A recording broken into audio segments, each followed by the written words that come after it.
first government would sit here. Sorry? Yes. Who are you? You're opposition, right? Second government. Can the government please sit there?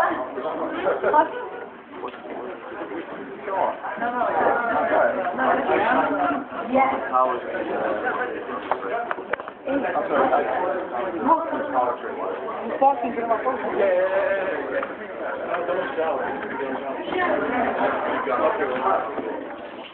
Still respect?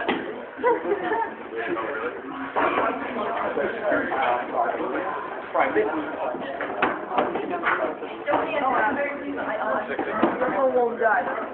What? I thought.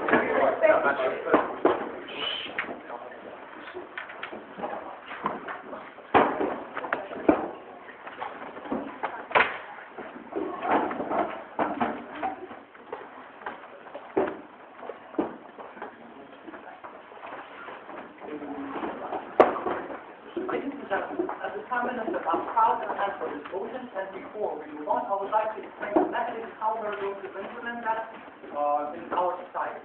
So we believe that when couples enter into official partnership, whether that's a partnership or a marriage, before they enter this partnership or the marriage, they have to be informed about the medical information to be provided for the medical information of this partner and all the possible. If we do not provide them that information, they have a right to terminate the contract they entered into, so the partnership, without the consent of the partner and without any consequences to them. By its full genetic profile, we actually understand understandable and full information about possible diseases, all that might develop in the future, the possibility of them, the percentage of the possibility on, and all general information. Information is provided in a sealed envelope. Person signs that if he was informed about that information, and later on he can ask questions, he can decide whether he wants to open the envelope, whether he doesn't want to do that, and he takes all the responsibility after he signs the box that he was informed. Actually, You mean both parties of the partnership will have that? Both. And the other organization? Both partners have the information about themselves when their research is conducted, and the partner has the information about the other partner in their life. So, we believe that this is right and this is good because of several reasons. So, our first argument will be that the partnership is a contract, and when you enter into the contract, you have to be informed about the consequences of it. Our second argument is that it serves the purposes of the contract and ensures that the purposes are followed.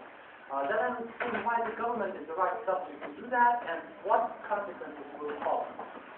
So, as we understand marriage in our society now, we are becoming more liberal, and we do not actually believe that it is somehow related to religion, God, and it is a contract that two parties enter in, and they are free to decide to terminate the contract if they feel that they do not want to live with their partner anymore.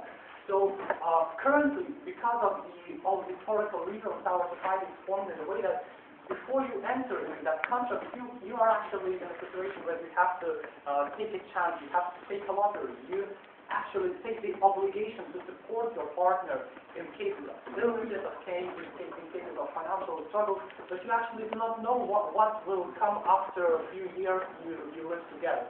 And so we believe to change that, to switch the situation and to make parties equal, we have to take that action, and we have to actually conduct this research and provide the information to the parties.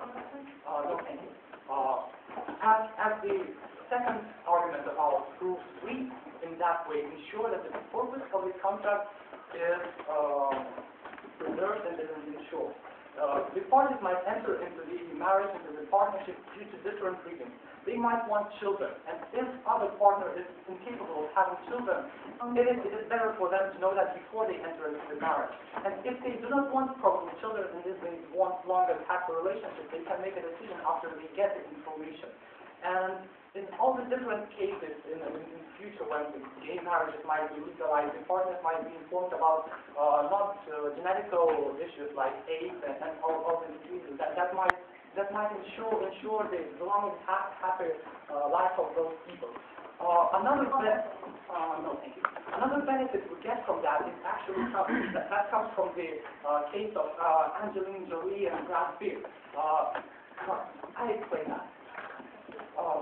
When usually couples enter the partnership or marriage, they do not conduct that research because they might think that it's unnecessary and they do not need that. But if the government takes the action and thinks about the people that enter into that relationship in advance and forces them to take this medical test to get information about the DNA, about the illnesses they might have and that might develop, we actually have more chances of preventing the development of those illnesses.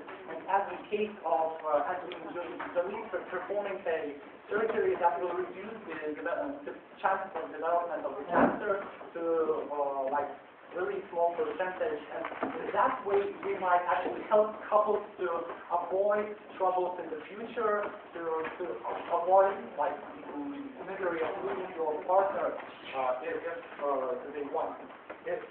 If the government intervenes at that point, that's the right thing to do. Why the government actually has the right thing to do that? Of course, we somehow might violate a bit of a privacy if the person is uncomfortable about revealing information about his personal health issues. When you enter into the relationship with your partner, you take the obligation, you have to take responsibility for the consequences. We actually have for subjects that sign contracts, notary offices that register those contracts just to ensure the stability in our society. In that way, by providing information about health of the partner, we ensure the stability of the relationship, we ensure we actually avoid possible problems in the future. And therefore, the government has to take this action.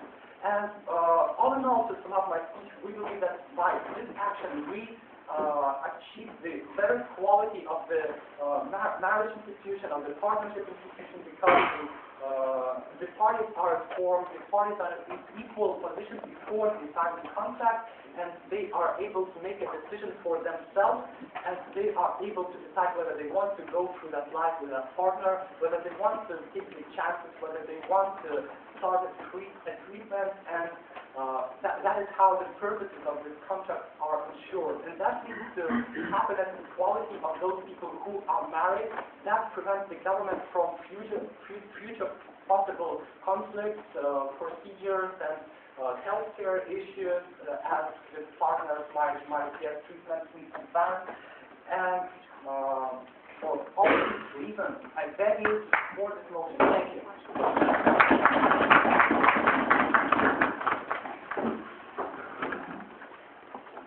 I'd like to thank the Prime Minister for those remarks. Now to open the case for the first opposition, gives me great pleasure to give the floor to the leader of the opposition.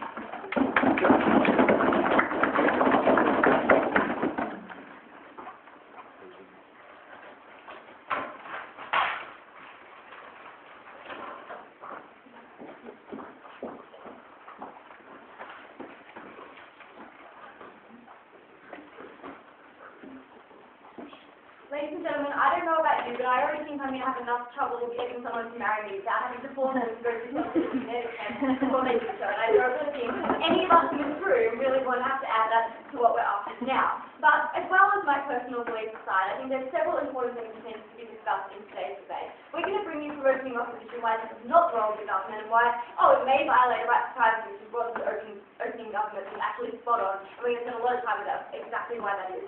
But secondly, and perhaps most importantly, we're going to discuss why people might not actually want to know about these sorts of things for their own future happiness, why this might be more important to someone's future happiness than it is to their partner's future happiness, and why together we're destroying the potential for an ongoing and happy relationship because we're forcing these sort of things.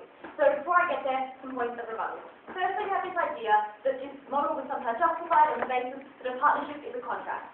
And that the model was like, because we can terminate this sort of marriage agreement, it should be okay to actually make it more of a contract with this sort of information that comes up there. We found this is a problem right from the start because we don't think all sorts of relationships, and we don't think all organised relationships actually are a contract or involve any sort of contract. We think that marriage is not the only recognised relationship in today's modern society. We think that de facto is recognised, and other sorts of things where you don't enter into either a formal contract, and many people, more importantly, don't perceive or view as what they're entering as a contract. We think that that is just as important as they're not being a physical contract there. But we also think that even if marriage is a contract, then the information is staying within parties, which then will have that information beyond the length of the contract, if there is divorce or something like that. So it doesn't simply dissolve, it doesn't simply become something that doesn't exist anymore, that you know your partner is actually going to get like Alzheimer's when they're older or have a high risk too, because that's all the genetic testing actually shows us, the risk, or perhaps we might get these things, or we have a high susceptibility to developing these diseases in most cases. So we think that this right to privacy is broken and may not be someone that we can trust in the future. We think furthermore, we have this idea that we're protecting potential children from inherited diseases, or the fact that, you might make this, that might happen, and those sort of problems might arise. We think that, if you actually thought that was serious, you would require every individual before they had sex any time to reveal the cards of their personal information about what diseases they might have, because babies are also made outside of, contractual relationships, as real work, you might be aware. And we think that that is quite problematic for your case, because they're saying that it's more important to know when your future partner might be susceptible to having a disease, even though you're more likely to be able to know that because you're more likely to know their family history and other things about them than you would with someone you had a casual encounter with. So we didn't think that was quite sensible there either. But then the second point we heard brought forward from American government was that medical testing that this allows medical testing, which can actually protect people from the development of these diseases. And we heard the example of Angelina Jolie. So this is the fact that Angelina Jolie didn't have to enter this before she is in a partnership or married with Brad Pitt, I'm not sure. And was able to recognise that her aunt had breast cancer and she might need to go undergo a surgery to be able to actually stop her cancer, breast cancer. Shows an opportunity to discover that you might get these diseases in the future already exist, and we don't need this sort of contract in order to get that benefit. Instead, you can do it when it's important to you, and it might be because the family really goes it, or it might be because many people go and get themselves checked because Angelina Jolie has just done it. We don't really care. The fact is that this technology exists and you're able to do it. I think secondly, and this is a new response to it, we consider it leads to a false sense of security in partnerships. You say that it's very important for partners to know that there might be disease they have to deal with in the future. Well, what if someone gets cancer and you didn't see any increases in that in the future? How do you deal with that with your wife when you were like, oh, well, we can get married, we're both clear, yay, and then suddenly you get sick? Well, we don't think that's really going to work, and you're not going to have a better chance of withstanding that relationship. Last point of rebuttal. If you get a better quality marriage because you're informed. Firstly, we think individuals can still seek this information if they wish to. They have the ability to do that. They just don't have to do it. You're not forced by the government. But secondly, we think that preparing for worst-case outcomes doesn't make a better marriage. For example, you can still fight over money if you have a prenuptial agreement. We don't think this avoids all the difficulties that the marriage brings. People still get divorced. They still have a bad time. I'll make a point of is that one? So you're making privacy rights such an issue. But why would you be willing to enter in a marriage?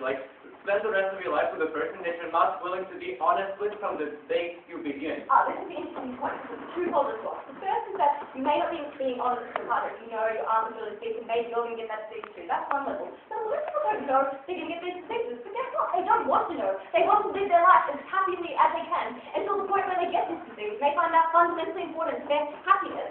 And therefore they choose that rather than actually knowing, rather than actually wanting to be honest with someone else. Because funnily enough, if you don't know something, you're not actually lying to another person. You're just taking a risk as you do with any partner. That they might get hit by a car tomorrow, or they might get Alzheimer's in 50 years. We don't really think that that's why you enter a relationship, and if it is, you might need to reevaluate your priorities. So, let's look at my positive material. Why it's not the role of the government and violates the right to privacy.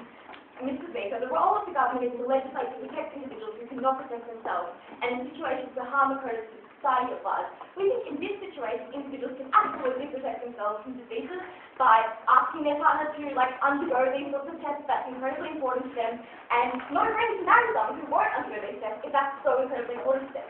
We think firstly, the majority of society is not incredibly important to them. They should be able to get married without this government interference in their lives that makes them think they need to do it.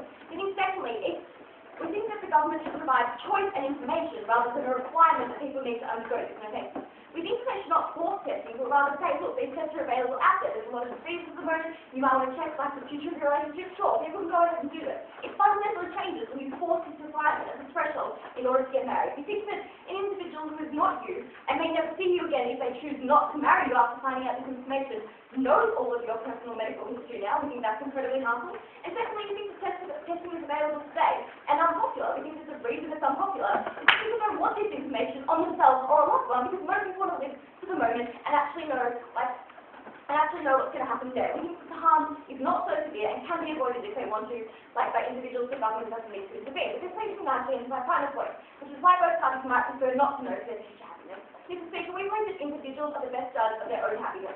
And it's why we're allowed to choose our own partner, not the partner that will make the most money with us, or the partner that will make the best for society to choose. It's why we're able to choose our own partner and make life-changing decisions with that partner and in our general life and well-being. The government violates this ability to reach self-actualization and true happiness in two main ways in this retirement. Knowing that you may inherit or will inherit a disease will impact your life. You are the individual who finds out that is you. It'll make your current life worse, it'll change your future decisions, it'll make you less likely to be happy in the life that you lead while you do lead it. We think we prioritise the individual's happiness over the changes of another. We don't think we should force people into the bizarre situation where they need to choose between an individual who they love needing this information and not wanting to know this. We also think it affects your happiness because it makes up your marriage going ahead in a worst case scenario. And we think that you may never develop the disease, even if you do have this information. You may have a susceptibility to it, you may never develop the disease, but your whole life is built by interfering in government policy. That's why we love it.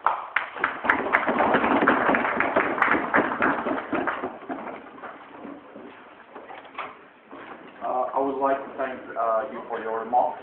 Now, to continue the case for the third government, it is a great pleasure to talk to the Deputy Prime Minister.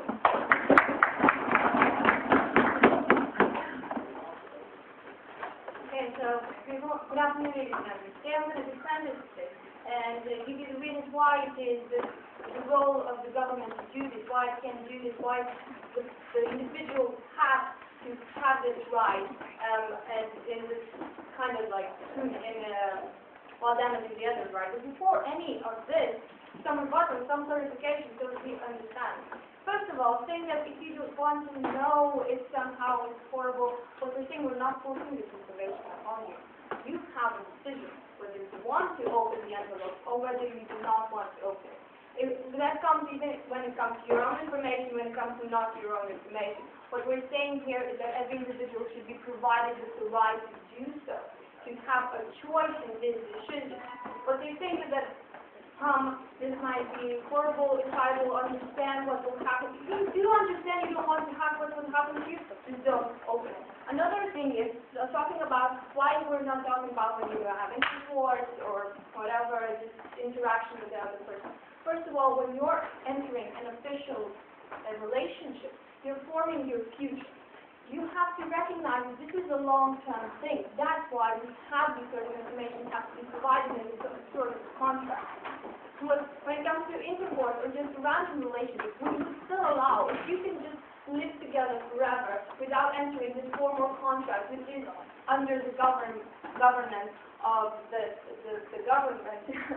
So the point is, you can still do it, as long as you do not put all the pressure on the other person. He will have to take care of you if you get sick. You are forming your future based upon this. Thirdly, talking about false stability and how you will still understand your rational future. If there is a stage where it says there is a chance that the other person will get sick, naturally understand that first of all, there's always a chance that you will get sick of something that there's a low percentage, obviously a chance that there's not. We're not telling them that they will get sick or not, we're telling them and explaining in medical terms that this is not false stability. It is telling them that, for example, if there is a high chance that the other person, for example, a female in that relationship, will have a crippled child, we will recognize that. We'll go out, maybe we shouldn't do this. Maybe our relationship has to go the other way, so we do not burden ourselves with something along those lines. This might lead to an argument of my own, which is, which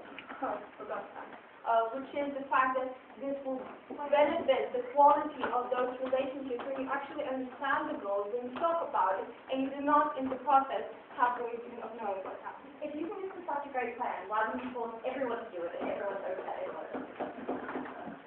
Because we do recognize the fact that you might not want to do that. You may go like, I want this chance, I don't care if they're crippled or not. The point is we're giving them the right to choose whether they want to know it or not want to know it. That's the thing. Okay, talking about why they don't necessarily need to sort of try to say, what do we have in return? Yes, it is, you are giving up some sort of privacy, but you have to understand that you're giving this up to the person who in the legal terms is the closest to you that will ever get. Technically, you're giving that to a person who will be responsible for you, who are your planning in the future, and it's kind of like the closest to you. And the other, so that's why it's not so horrible to tell them all this information and be honest with that person. Another thing is, what it benefits us is the understanding of where you're standing with that person, understanding that he will be there, even if he recognizes the percentage of, for example, you dying and not thank you in 10 years. This benefits for the fact that you feel more safe in a relationship.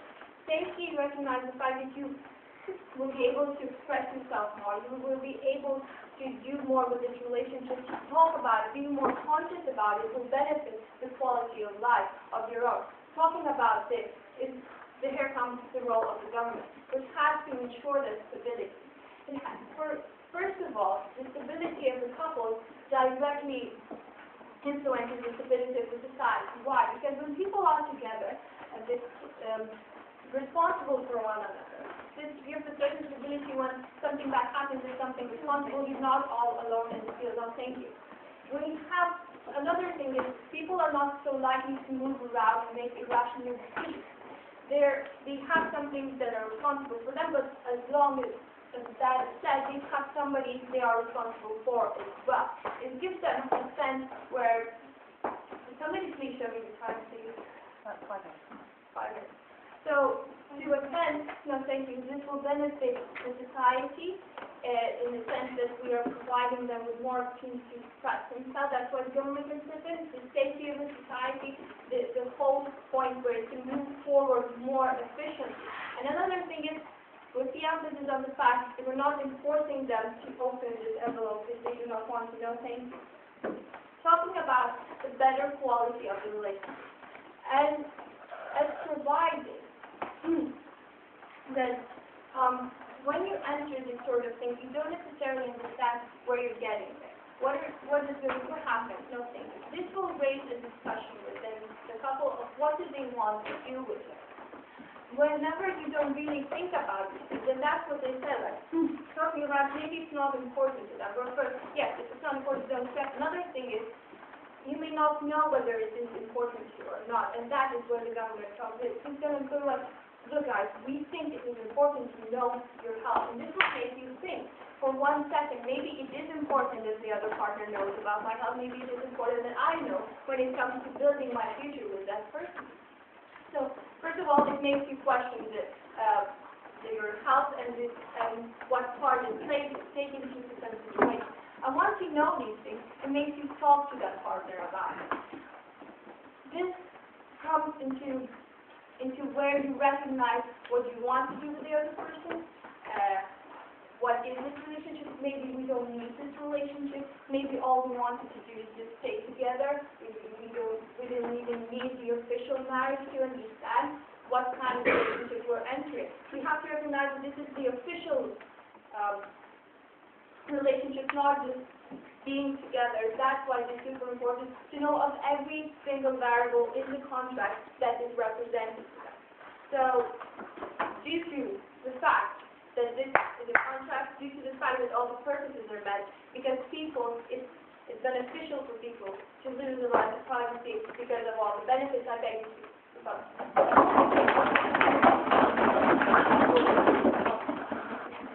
Thank you very much for those arguments. Now to continue the case for the third opposition, it gives me great pleasure to be brought to the deputy opposition leader.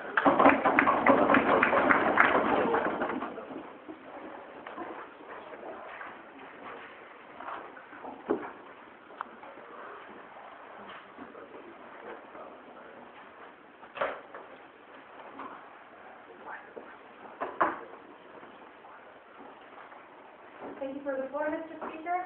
I'm going to start off by analyzing official partnership.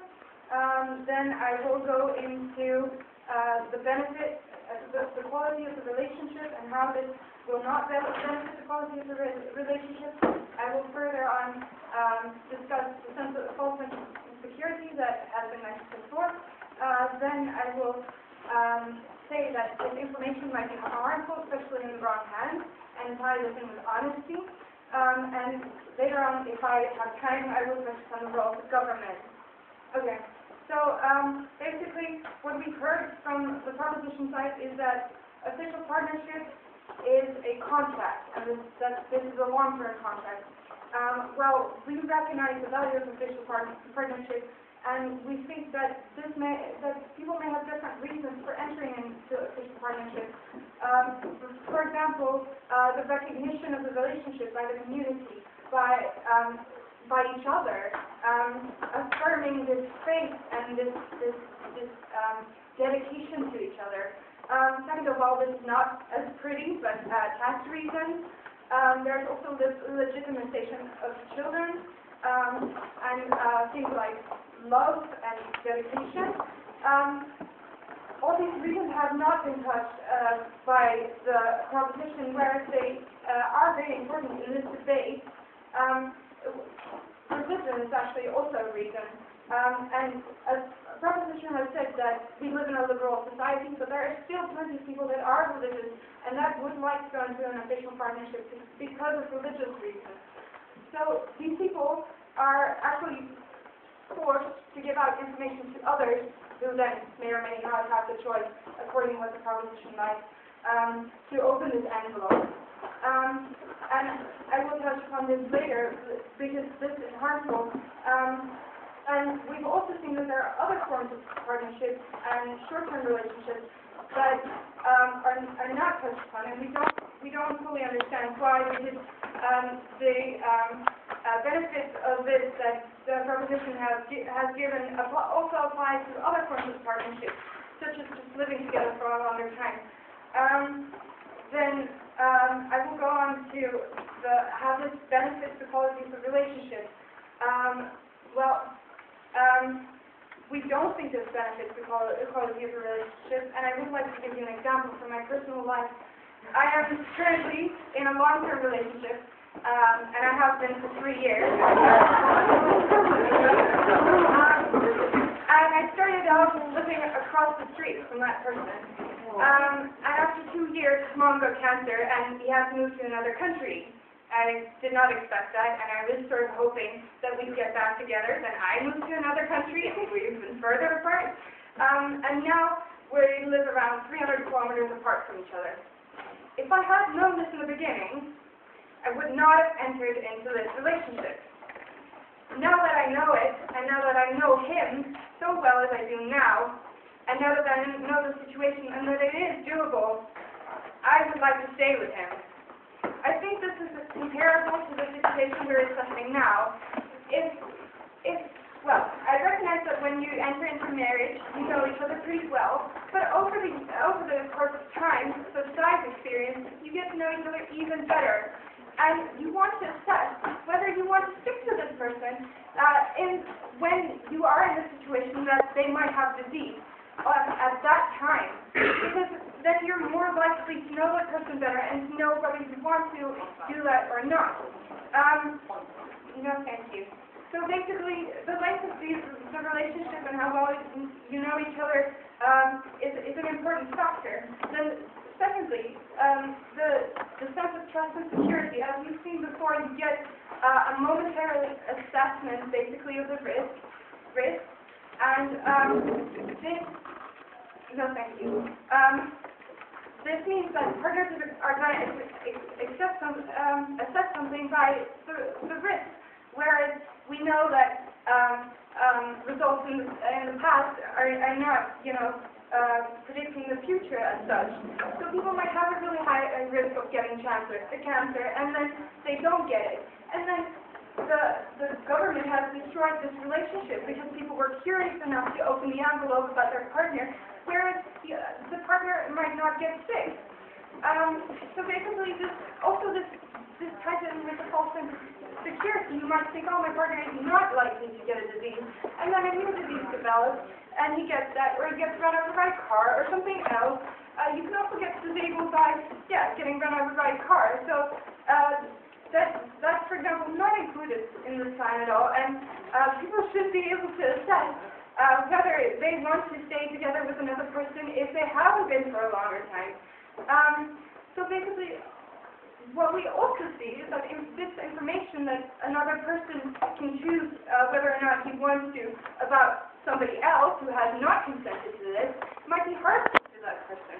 Because, well, if this person somehow divorces his partner or does not marry the partner, he might use this in the wrong way. Like, if this ends up in the hands of an insurance company, the person who's running a high risk can never be insured properly or has to pay a loss for it.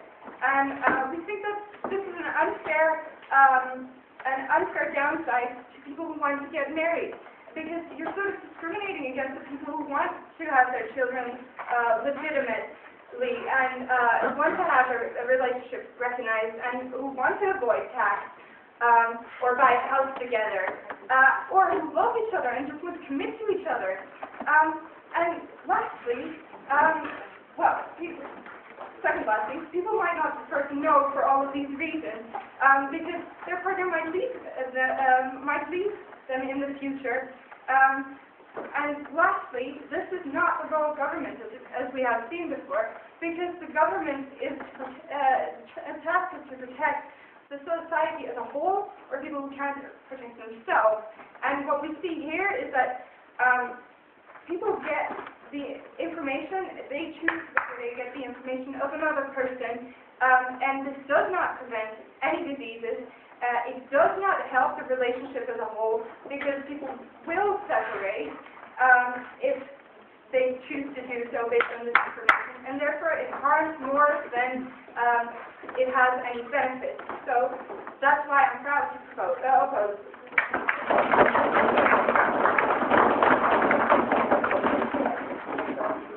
Thank you very much for those remarks. And now let's move to the second half of the debate, and from the closing government, it gives me great pleasure to give floor to the government member.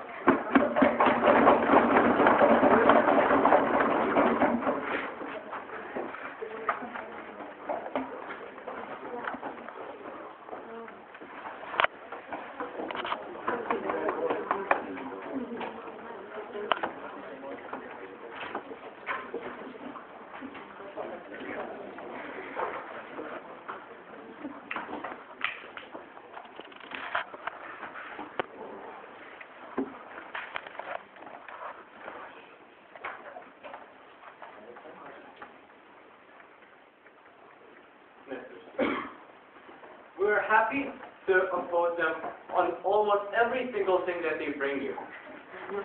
What is the problem they have with privacy? They say that I have some sort of personal right to know about the things that might happen. This might be true if I was marrying myself. At the point where we have two parties, you are running a counterparty risk of ruining another person's life 20 years from now. We think that your party has a right to know. They say that I should legitimately like the person. Because listen, that's my happiness, that's my privacy, right? We think that we're not talking about the dating thing when you play around, you lie to another person, you bring up their expectations. When you go into marriage, the best marriage that you can go into is built on commitment, confidence about another person's future and your future together, and honesty, ladies and gentlemen. Then they say that, but this is the government doing it. We think that we're the best judge of our happiness. Well, we have no problem with you being the best judge of your happiness, and you can do it perfectly. How you would do that now and how you propose it is, I would do that now today when everything is fine, and I would assume that since now everything is fine, 20 years from now it's going to be awesome.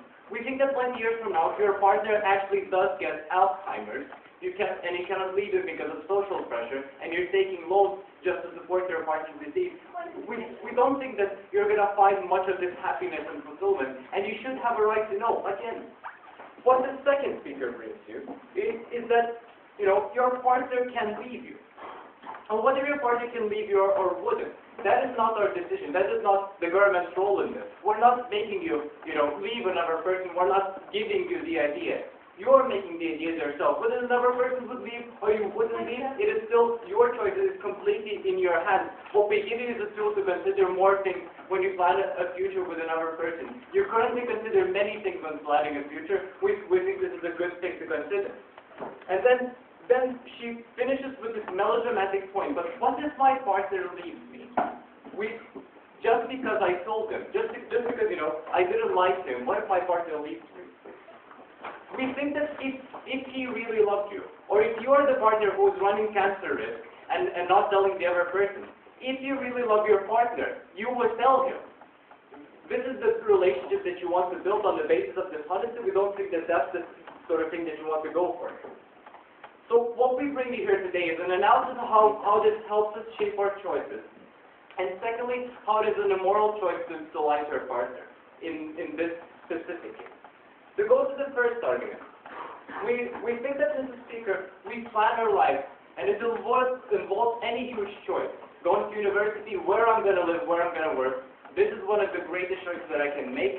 Forming a committed relationship or something, possibly for the rest of my life. I never go into it thinking, oh, but at some point I'll just divorce the person, I'll get bored of it. No. If you're really going into a relationship, if you're going to get registered for a marriage, no, you're considering that you're going to spend the rest of your life with this person. That is how you feel. What do people consider when forming these relationships? They consider things like family, wealth.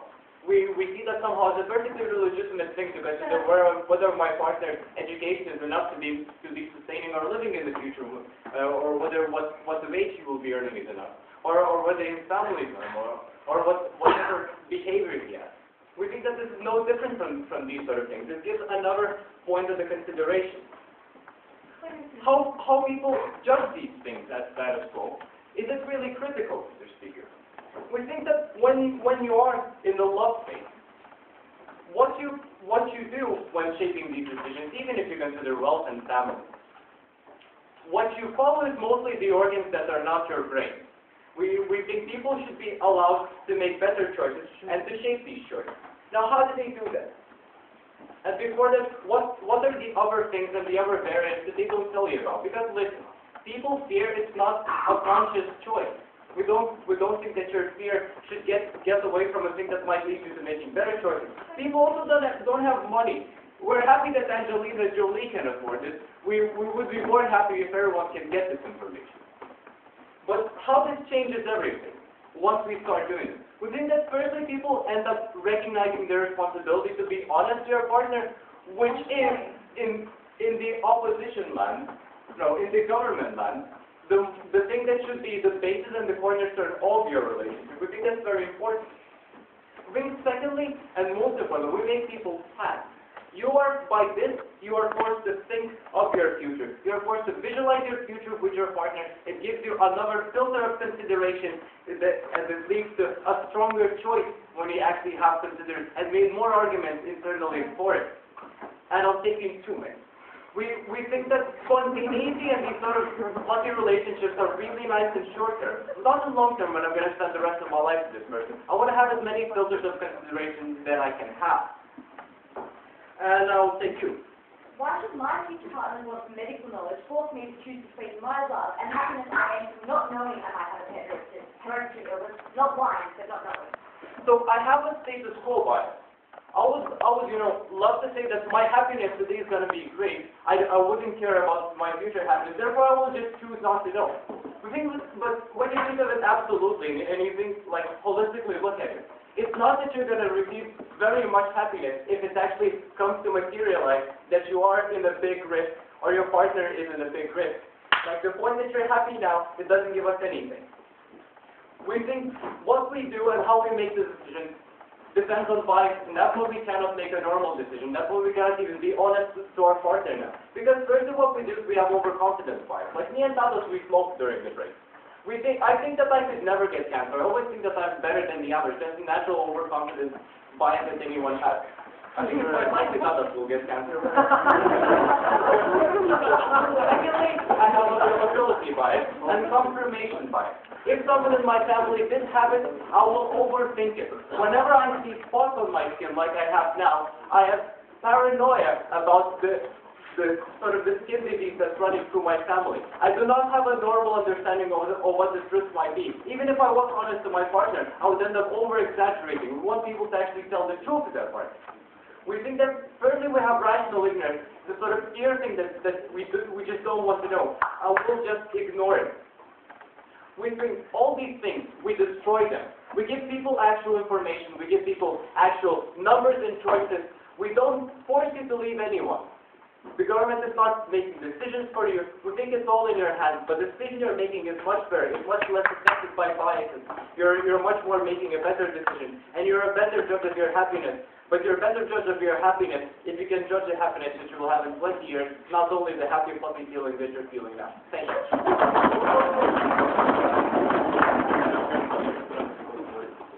Thank you very much for those remarks. And now finally from the second opposition, it gives me great pleasure to give floor to the opposition member.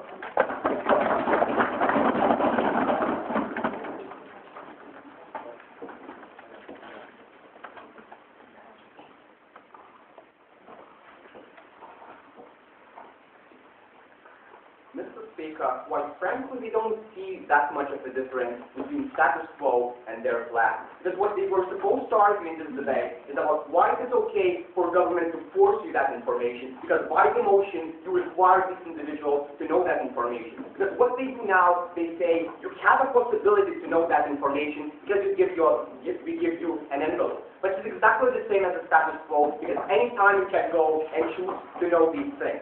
But whatever, we're going to debate on the grounds, they said, but we don't think that's, here. In my extension, I'm going to tell you about truth and love, right? We think it's extremely important. That's the extension I'm going to do. Right before that, I have several points of clarification. Firstly, what comes is this idea that we are not forcing individuals into making these decisions.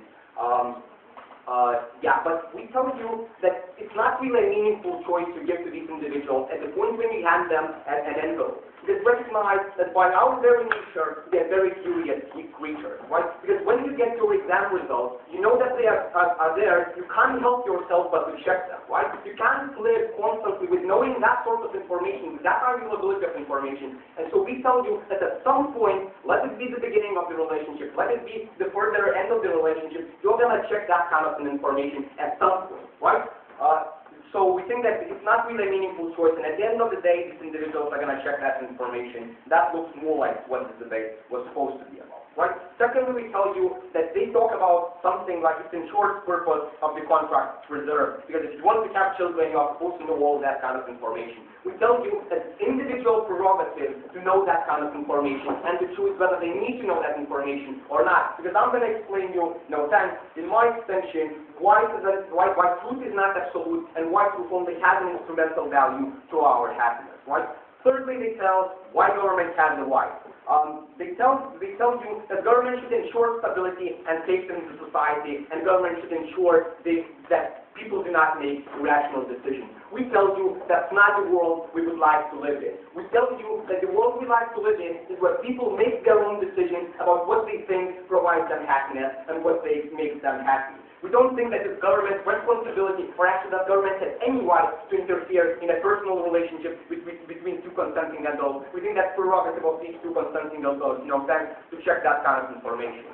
Right? What comes from Gedimina is the idea that people can't legitimately lie to their partner.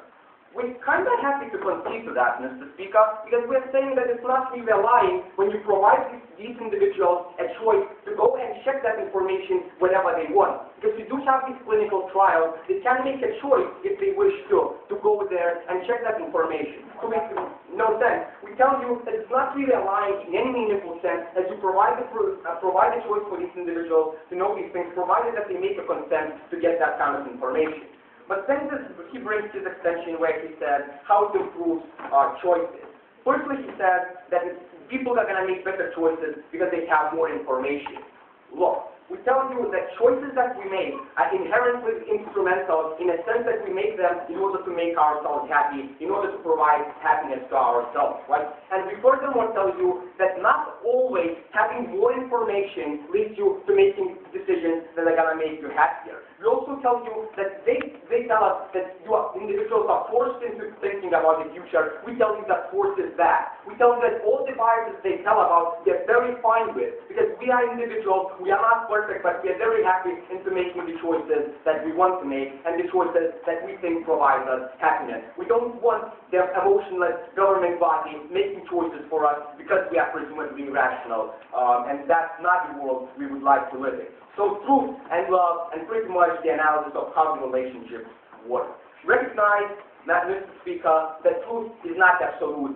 Truth is something that we use to achieve happiness. It has only instrumental value, and as long as individuals choose whether they want to know that information or not. We tell you that we choose not to let other people know all kinds of things because it affects our happiness if these people know that kind of thing. No thanks. We tell you that we don't know other people, necessarily don't allow other people to know how much do I earn or with what people do I speak, because we think that that information is only valuable to myself and it affects my happiness if somebody else knows this information. But more importantly, recognize that you choose not to know some information about yourself, right? See that because some choose not to know whether their partner is cheating on her, or some individuals choose whether to know or not to know the information from some particular test that are provided for you. Some individuals meaningfully don't want to know that information because they think that that's not going to provide them with happiness, right? Because we think that at the end of the day, people's prerogative to make that particular decision and to decide whether knowing that information is going to make you happy or not. No fact.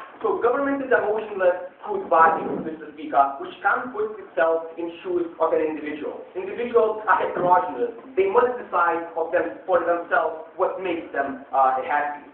We're telling you that it's unjust. I'm going to go into a little bit further details, but before that, I'm going to say again. You say that the person has a free choice. As the opposition stated, the person might be desperate to get into a relationship, and therefore he might be shy to ask his partner to take just because... Okay, so that's again the analysis that Gediminas brings. People are biased, people are irrational. Government should come and make all the choices, all the rational choices that we would have otherwise made for us. We think that's not the world we want to live in. We think that it's wrong for government to force people into making some certain decisions or to provide information that these people don't necessarily want to know. Recognize that what you do, the government in this plan puts unjustified burden on individuals. Because what you do, you're forcing individuals to know some information that changes their lives within that particular relationship. Because let's imagine a partner with 30% probability of cancer or Alzheimer, right? When you force that information onto individuals, the partner of that individual needs to live in a constant fear that your partner might develop a deadly disease, right? It is terrorizing, it's a psychological torture, Mr. Speaker, to live with that information throughout the relationship, throughout the lasting relationship, and we think that's simply not the way to go. We think that this plan forces people to make a choice of living in agonizing fear or leave a person that you love so deeply. We think that government puts that enormous burden for these individuals to make these choices between living in that constant fear or leaving a person that you love so deeply. Because the individual, furthermore, we tell you that the individual with risk of cancer also needs to live in a constant feel of guilt of screwing up the relationship and making the other party sad. We think that what government does is that it creates a situation where your relationship possibilities are determined by your DNA code. We think that's not the world we want to live in. We are extremely happy to oppose the motion.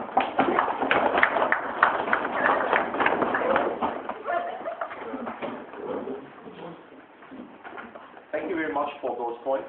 And now to summarize the case from the government side, it gives me great pleasure to report the government whip.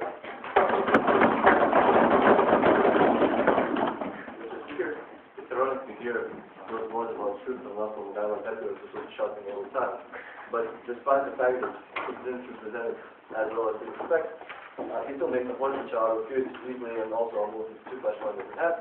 Firstly, how would that affect our relationship? Like not average relationship, and secondly, are we justified as a state to do that? Firstly, I would like, especially like what I want to do in this speech, first I'd like to rebuild some of the points that were refuted by others, and second I'd like to refute his own material. So firstly, what he says is, individuals are going to check the envelope, and that's exactly what we want. That's exactly what we want in order for them to be informed. It is going to be explained further in the crash points, why it helps us to understand for those who are either emotionally driven or for those who want to make a rational assessment of their future plans, because we imagine family as a unit of society, rather than simply a game that someone plays. Yeah. Also, that kind of goes to the fact that how much I earned is a secret, and that kind of information should not be revealed because it might affect my rational thought. No, the point here is that we're talking about a counterpart risk that we have in a relationship, right? We say that, for instance, how much you earn does not affect anyone else apart from me. Now, when I have a partner and I want to make some plans for the future, when I'm moving from a unit of society being individuals, unit of society being a family, I always understand that I'm changing my plan. If I want to change my plans, and if I want to be sure that I'm doing that it's going to be as successful as it would have been before, I must know what the chance of, for instance, of my plans succeeding or failing. In order to do that, we feel that information is needed. In order to have information, our plan should go through. Now, what he also goes for is that government makes all our decisions for us. Well, this is a fallacy. What we're saying, and what the Minister was trying to emphasize for a minute or two, is basically that government simply gives us information, and it's still up to us whether we want to use it or not. The problem with the whole side of opposition that they never realize, and they still consider government as being the ultimate monster, destroying the relationships and doing nothing good. This is the fallacy that we're trying to show you. Moving into the clash talk. No, thank you. So first, how does that affect the relationship? Like, okay, at status quo, we have that thing that planning is built on trust and optimism that nothing can happen in our relationship. As you know, I'll give an example. The second thing that he will get cancer. I would doubt it, but still up to us. The point is that we will never consider ourselves being anyhow worse than the average. Now, in many cases, that's how we define a relationship, right? On trust, on all those things. However, the problem is that it's once again driven on different things. Like, we can't generalize how we define love. We can't generalize how we define relationship. If a person, for some reason, for very obvious reasons, wants to make a plan that I will always mention connected to the family rather than connected to individual happiness, which according to opposition can be assessed only today, we think that it's really essential for him or her to know the information about his counterparty. For instance, imagine a situation. If I want to borrow some money for my, for instance, son or daughter's studies, right? I want to know, will I be able, for instance, to earn cash to repay the debt, right? Now, the problem is that I don't know information about my counterparty. However, I'm assuming that for the next 20 years, he or she will be earning cash that will be enough to cover all that expenses. We see this as a problem. We see that honesty cannot prevail in situation when, according to a position, the counterparty can be dishonest in order to pursue the happiness, the individual happiness that for some reason opposition is so sure about. Yeah, and this is one of the most essential reasons. We believe that counterpart, like the right to know, is way more important than the right to hide it from your counterpart. Yes, please. We support this motion because you believe the envelope is going to change people's relationship choices. Why should this information affect only those who want to marry right happiness?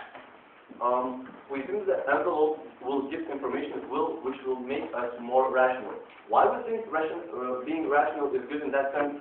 We essentially believe that for those people who want to build family, as I already mentioned, as a unit of our society, it helps us to plan, it helps us to create the things that it helps us not to destroy a chance of pursuing the very same success rate of having plans successful rather than what you're proposing. If I'm still considering myself as, I'm pursuing that individual happiness, I still want to know how it's going to happen if I don't even consider it as to being a long-term plan, and if I want to live on that moment as the personal position does.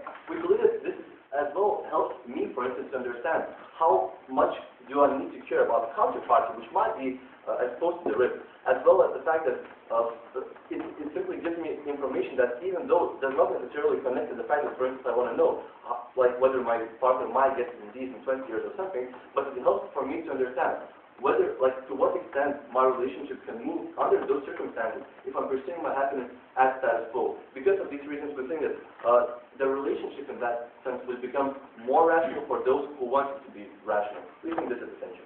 Secondly, are we as a state justified? We have to understand, as I already said, for those people who consider family to be a serious business, we think that they consider it as a unit of society which works to pursue the goal. And the goal can be achieved only if both counterparties parties have the very same aim, and if the aim can be achieved by both counterparties contributing to for the aim. No, thank you. Now, what we see as a problem right now is that the counterparties are not exposed to the risk that might be no, thank you, that might be right here.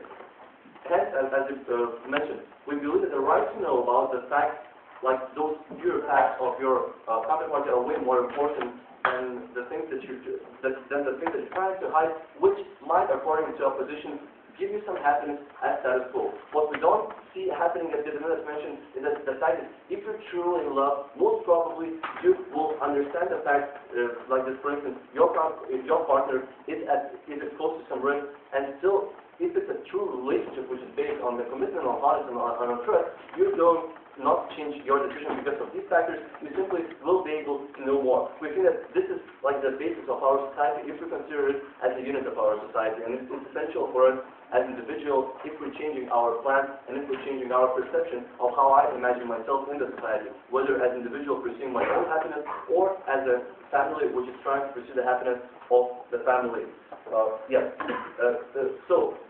In my speech, basically, what I managed to prove is that basically I managed to show why both oppositions were not essentially right on explaining how individual happiness can prevail even without knowing the information. I managed to prove you why the relationship will become more rational and people will be making more rational decisions, especially those people who want to make them, and that the state is justified to give that instrument for people if they choose to use it.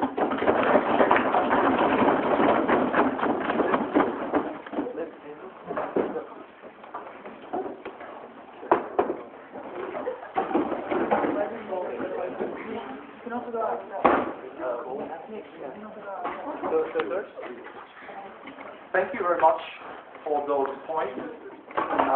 Now,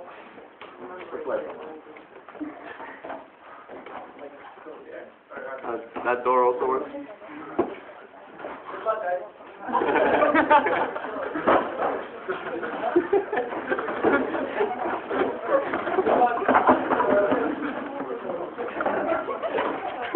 Thank you very much for those remarks. Now, to summarize the case from the opposition side, we with great pleasure give floor to the opposition whip.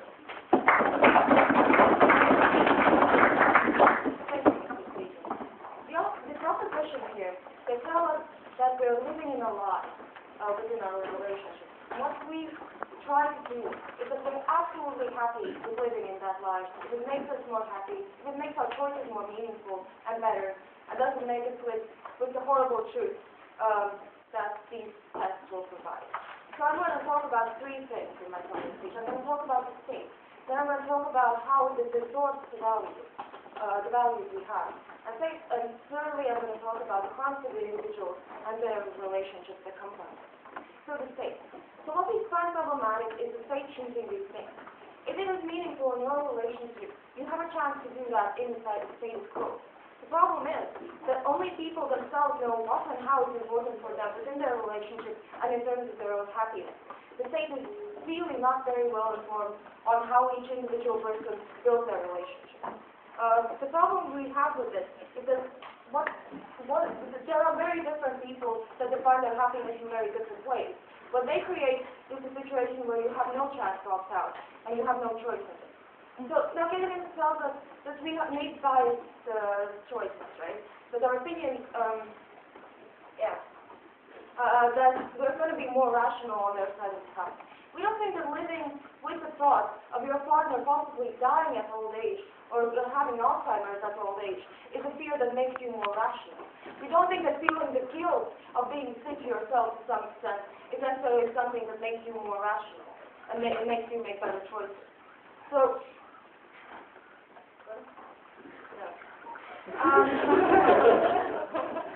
sure, you can say that we are myopic in our consideration of happiness. However, what they project is that, knowing or not, both can lead to both happiness and loss. But what they're taking away is the choice of the people who decide for themselves, right? They have a state that arbitrarily chooses for them and doesn't necessarily know what's better for you. So, then they say that you harm other people in relationships, right? And that's what legitimizes the state intervening. The problem is that this justification of theirs is legitimized as punishing people and putting them in jail for breaking up. We understand that it's too private for one thing, and secondly, it's too complex and too difficult for a state to define what the relationship should be and should look like. So secondly, how to know the source of value. What we say on this side of the house is that making informed choices is worthless if those choices are meaningless, right? Or if they're bad choices. So what we get from this situation. So firstly, this is how we view ourselves as people, how we view our projects, right? Because this is something we inherently attach some value. And something that makes us feel a certain way and makes us feel better or worse people because we happen to be born with some predispositions or genetic codes, right? What we say is that this creates a situation where genetic code determines whether you have any chance of having a meaningful relationship with other people. That it means that basically being born a certain way makes it really hard for you to ever have love. We think that that's not the kind of society that we want to live in, where you have to deal with that. So, secondly, you could also, we think this is sort of choices in other types of ways, right? Because people can specifically, for example, choose to pick out their relationships because they want a perfect child, for example. We think that attaching the value of a human being to something that is not their fault makes us make worse choices in general, right? And it's also, and it's also the fact of what's already the first proposition pointed out. But sometimes you don't give a chance to those people that you would otherwise have been perfectly happy with, even if they were so, right? We think it destroys the possibility of having those relationships when we base our choices of who we love on this kind of a thing. In that example, she calls it having a relationship before marriage for 3 years. So pre-marital relationship might last for a long time and first they might know each other. But before they enter official marriage, they have to take this. Well, sure, it could last for a long time, and then it's different, right? Every relationship is different. We think it's a bad thing that people don't give chances to some relationships that might end up meaningful. We also think that you might become so afraid of the fact that that person might die at some point, even though you might be perfectly happy to help them through this difficult process. You freak out and you just say, no, I cannot do this, I cannot bear this. The truth is you cannot make that choice easily in that situation. So individuals in the heart would actually want to come from this, right? So we think what happens is it does not give you a true chance of happy and healthy relationship to begin with, right? When you know this kind of information. So for example, I find out that I am genetically likely to be sick or to pass time to my children. I'm always going to feel some sort of guilt for that, for making my partner go through the possible harm of being with me all the time, right? I'm going to feel bad about it constantly. What we create is an inequality within that relationship. That it doesn't necessarily mean that we're going to view each other in the same kind of way, or value each other in the same kind of way. And we think that's problematic as well. Because evaluating people on the basis of something, again, that they haven't chosen themselves is problematic. And it creates a different view on the relationship that we don't necessarily think is a good view. And also we think, secondly, it harms the happiness of individuals directly through feelings of fear that they might have or what might happen in the future with regard to their relationship, right? And the people they love. So what we understand is that it's actually really, really hard to be legitimately happy, right? When you know that there's something horrible coming in the future. You worry about it, you think about it, that's what you obsess over. That's the big problem in terms of how people can view themselves and how happy they can be within those relationships. We think it's incredibly important. So when the government makes us make choices, it makes us make choices that are extremely hard, that are based on an informed choice, sure, but not a choice that necessarily makes us most informed about how we can truly be happy. Not necessarily choices that make us evaluate our relationships in a meaningful way and think of those relationships and the other people involved in them in a meaningful way, or rather attach value to something that's not necessarily valuable, that doesn't necessarily determine anything about the person anyway. We think that's harmful. So what we think is that the state is the wrong actor to make the choice. We think this makes us make more informed with worse choices. And we think, lastly, we think that it makes our lives less happy. And we say it makes the relationship less meaningful. Thank you.